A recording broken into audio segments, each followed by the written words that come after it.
Dear students, now we are going to solve the 13th problem in funds flow statement of management accounting.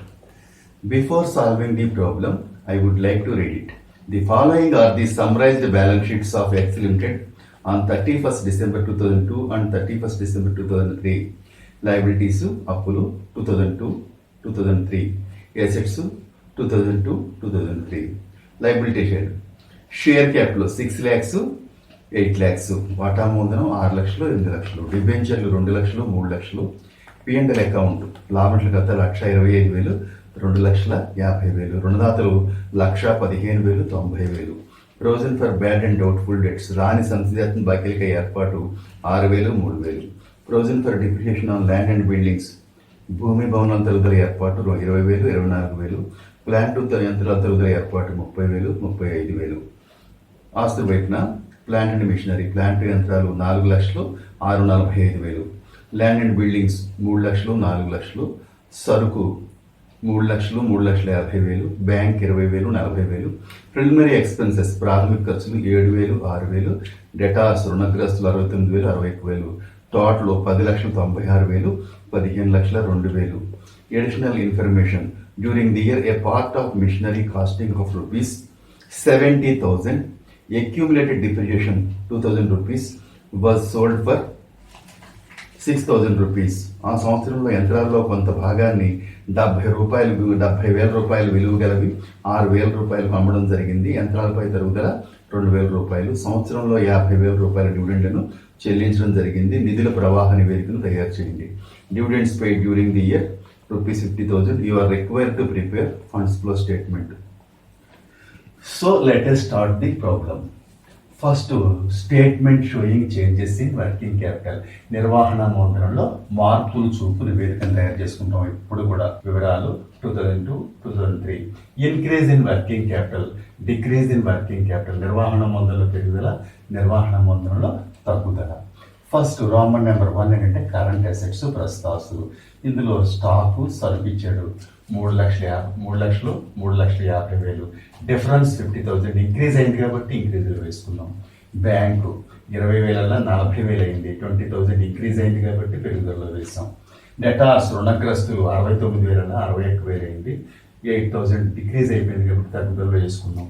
అప్పుడు total చేసుకుంటే ఇది 2002లో 3,89,000, 2003లో 4,51,000 అయింది. Total current assets మొత్తం ప్రస్తుతాస్తులు ఏ అంటే 3,89,000, అలాగే 2003లో 4,51,000.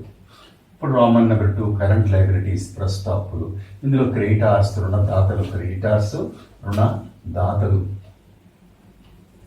ఎంతంటే 1,15,90,000 అయింది. 25,000 ఏమైందంటే మనకి తగ్గిపోయింది కాబట్టి పెరుగుదలలో తీసుకున్నాం. అలాగే provision for bad and doubtful debts రాని సంఖ్యాత్మక బాకీల ఏర్పాటు ఎంతంటే 6,000 3,000 అయింది, తగ్గిపోయింది కాబట్టి పెరుగుదలలో 3,000 చేసుకున్నాం డిఫరెన్స్. ఇప్పుడు టోటల్ చేసేసుకుంటాం. టోటల్ చేసేసుకుని టోటల్ కరెంట్ లయబిలిటీస్ మొత్తం ప్రస్తుతపులు బి, ఇది 1,21,000, ఇది 93,000 వచ్చింది. 2002లో 1,21,000, 2003లో 93,000 వచ్చింది. ఇప్పుడు రోమన్ నెంబర్ 3 వర్కింగ్ క్యాపిటల్ నిర్వహణ మూలధనము ఏ మైనస్ బి అంటే ఎంతంటే మనకి ఏ టోటల్లోంచి అంటే 3,49,000 నుంచి 1,21,000 తీసేయండి, 2,68,000, 4,51,000 నుంచి 3 మనకి 93,000 తీసేస్తే 3,58,000 వచ్చింది. అది వర్కింగ్ క్యాపిటల్ లేదా నిర్వహణ మూలధనం అవుతుంది. ఇప్పుడు 2002లో మనకి ఎంత ఉంది? 2,68,000 ఉంది. అది 2003లో 3,58,000 అయింది, అంటే పెరిగింది కదా. అందుకని మనం ఏం చేస్తూ ఉంటే ఈ టోటలే మనం 2 చోట్ల వేసుకుంటాం. 2003లోను 2002లోను తీసుకొస్తాం. డిఫరెన్స్ 90,000 వచ్చింది. దాన్ని ఏమంటారంటే ఇంక్రీజ్ ఇన్ వర్కింగ్ క్యాపిటల్, నిర్వహణ మూలధనంలో పెరుగుదల. అప్పుడు మనం ఏం చేస్తాం అంటే పెరుగుదల టోటల్ చేసుకుంటాం. 98,000 వచ్చింది. ఆ 98,000 ఇక్కడ వేసుకుని దాంట్లోంచి 8,000 డెడిక్ట్ చేసేస్తాం. తీసేస్తే మనకి 90,000 సేమ్. ఇక్కడ మనకు 90,000 వచ్చింది, ఇక్కడ కూడా 90,000 వచ్చింది. So increase in working capital, నిర్వహణ మూలధనంలో పెరుగుదల ఎంత అంటే 90,000 అనమాట. టోటల్ వేసుకుంటాం. ఇప్పుడు చిన్న వర్కింగ్ నోట్స్ చేద్దాం. కాస్ట్ ఆఫ్ ది మిషనరీ ఎంత అంటే యంత్రం విలువ 70,000 అని చెప్పాడు అడ్జస్ట్మెంట్లో. యంత్రాల్లో కొంత భాగం అంటే దాని వాల్యూ ఎంత అంటే 70,000. దాంట్లో 2,000 తరుగుదల కింద పోయిందంట. అప్పుడు యంత్రం వాల్యూ మన దగ్గర ఎంత ఉంది? 68,000 యంత్రం విలువ ఉంది. దాన్ని మనం ఎంతకు అమ్మేసాం? 6,000కి సేల్ చేసామంట. అంటే ఎంత నష్టపోయామంటే ఆ యంత్రాన్ని అమ్మడంలో loss on sale of machinery, యంత్రం అమ్మకంపై నష్టం ఎంతంటే 62,000. ఎప్పుడు కూడా మనం ఇలాగ ఆస్తి విలువలోంచి తరుగుదల తీసేసిన తర్వాత, అమ్మిన విలువ తీసేసిన తర్వాత మనకి లాభం కానీ నష్టం కానీ వస్తుందన్నమాట. ఫస్ట్ అప్పుడు మనం చేస్తామంటే ప్లాంట్ యంత్రాల ఖాతా ఒకటి, ప్లాంట్ యంత్రాల తరుగుదల ఖాతా ఒకటి వేసుకోవాలి మనం. ప్లాంట్ యంత్రాల ఖాతాలను మనం చేస్తామంటే 2 తెచ్చిన నిల్వ, 2 బ్యాలెన్స్ బ్రాడ్ డౌన్ అని మనకి ఓపెనింగ్ బ్యాలెన్స్ 4 lakhs ఇచ్చాడు. దాంట్లో ఏం చేయాలంటే ఈ తరుగుదలను చూసారా 2,000 బై తరుగుదల డిప్రిషియేషన్ 2,000 బై సేల్ వాల్యూ, అమ్మింది ఎలాగంటే బై నగదు 6,000 క్యాష్ వచ్చింది, బై నష్టం by loss on sale of machinery, యంత్రం అమ్మకంపై నష్టం 62,000. ఈ 3 కూడా బాగా పెట్టుకోండి. డిప్రిషియేషన్, అమ్మిన విలువ, నష్టం, ఈ 3 కూడా యంత్రం ఖాతాలో క్రెడిట్ సైడ్ వస్తాయి. ఆ తర్వాత by balance carry down, by తేల్చిన నిల్వ, ముగింపు యంత్రాల విలువ ఎంత ఇచ్చాడంటే 645, 6,45,000 ఇచ్చాడు.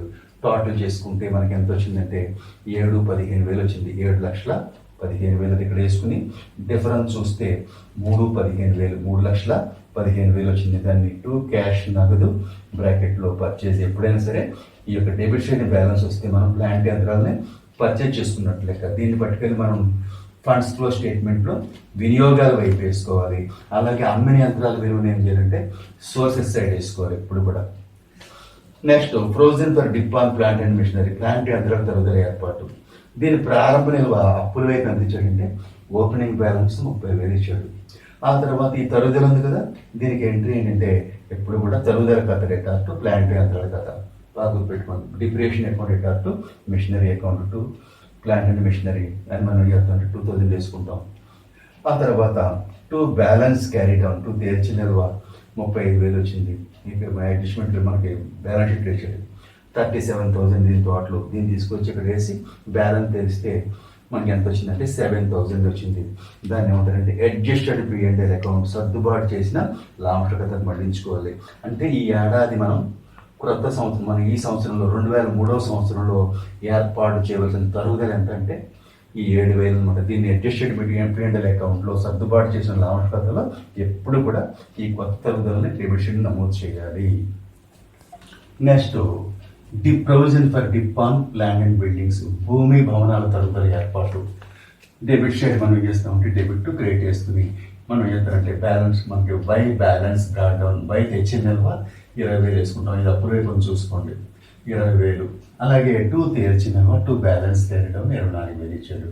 ఈ డిఫరెన్స్ ఏమనుకోవాలంటే అడ్జస్టెడ్ P&L అకౌంట్, సర్దుబాటు చేసిన లాభ నష్టాలు కదా. దీనికి సర్దుబాటులో తరుగుదల లేదు. దీనికి సర్దుబాటులో తరుగుదల ఇస్తే కనుక 2 భూమి భవనాలను ఇక్కడ తరుగుదల వేసుకునేవాళ్ళం మనం. ఇవ్వలేదు కాబట్టి ఓపెనింగ్ బ్యాలెన్స్ క్రెడిట్లోను, క్లోజింగ్ బ్యాలెన్స్ డెబిట్లోను వేసేసి ఆ డిఫరెన్సింగ్ ఫిగర్, బ్యాలెన్సింగ్ ఫిగర్ని ఏమంటామంటే అడ్జస్టెడ్ P&L అకౌంట్, సర్దుబాటు చేసిన లాభకథకి ట్రాన్స్ఫర్ చేస్తాం. ఈ 4,000 అనమాట. ఇప్పుడు అడ్జస్టెడ్ P&L అకౌంట్ లేదా సర్దుబాటు చేసిన లాభకథను తయారు చేసుకుంటాం. డెబిట్ క్రెడిట్ వేసుకుంటాం. ఫస్ట్ ఓపెనింగ్ P&L అకౌంట్ ఉంది కదా, దాన్ని by balance brought down, by తెచ్చిన నిల్వ 1,25,000 వేస్తాం. ఆ తర్వాత 2 depreciation on plant and machinery, plant యంత్రం మీద తరుగుదల ఖాతాలో వచ్చింది కదా 7,000 వేసుకుంటాం. అలాగే భూమి భవనాల తరుగుదల ఎంతంటే మనకి depreciation on land and buildings 4,000. ఆ తర్వాత యంత్రాల అమ్మకం మీద మనకు నష్టం వచ్చింది. యంత్రాల అమ్మకం మీద నష్టం 62,000 వచ్చింది, అది వేసుకుంటాం. సర్దుబాటులో డివిడెండ్లు ఇచ్చాడు. డివిడెండ్లు ఎప్పుడు కూడా అడ్జస్టెడ్ P&L అకౌంట్లో డెబిషన్ వేసుకోవాలి. ఇక్కడ వినియోగాల వైపు కూడా వేసుకోవాలి నిధుల ప్రవాహ నివేదికలో. ఆ తర్వాత ప్రిలిమినరీ ఎక్స్పెన్సెస్ మనకి తగ్గిపోయింది చూడండి. 7,000 6,000 అయింది. నామమాత్ర ఆస్తులు తగ్గుదల లేదా కల్పిత ఆస్తులు తగ్గుదల, ప్రిలిమినరీ ఆస్తులు తగ్గుదల ఎంతంటే 1,000 రూపాయలు.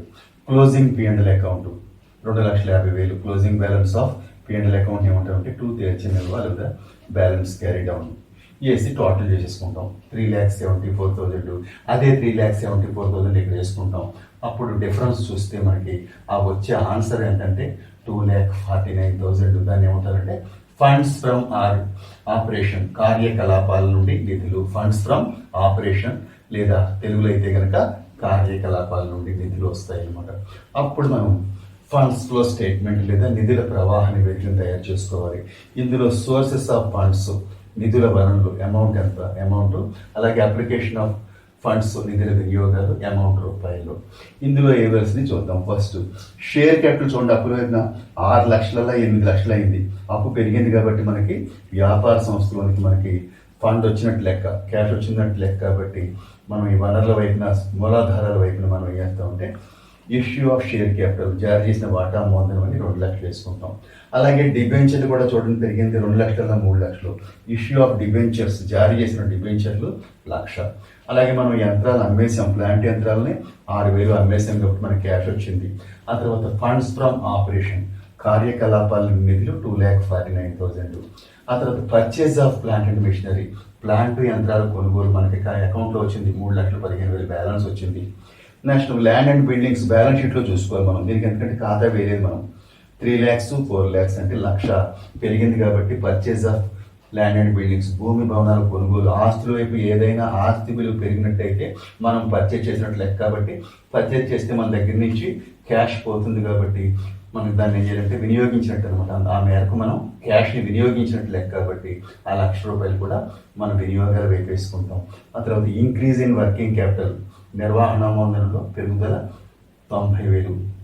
ఆ తర్వాత ఏంటంటే డివిడెండ్స్ పెయిడ్, మర్చిపోదు డివిడెండ్స్ పెయిడ్ ఇక్కడ అడిషనల్ పెయిడ్ P&L అకౌంట్లో వేసుకోవాలి. రెండవసారిగా మనం ఇప్పుడు కూడా వినియోగాల వైపు కూడా వేసుకుంటే అప్పుడు ఇది నిధుల ప్రవాహ నివేదిక 5,55,000, 5,55,000 తోటి నిధుల ప్రవాహ నివేదిక 2 వైపులా కూడా టాలీ అయిపోయింది. So problem is over. Thank you.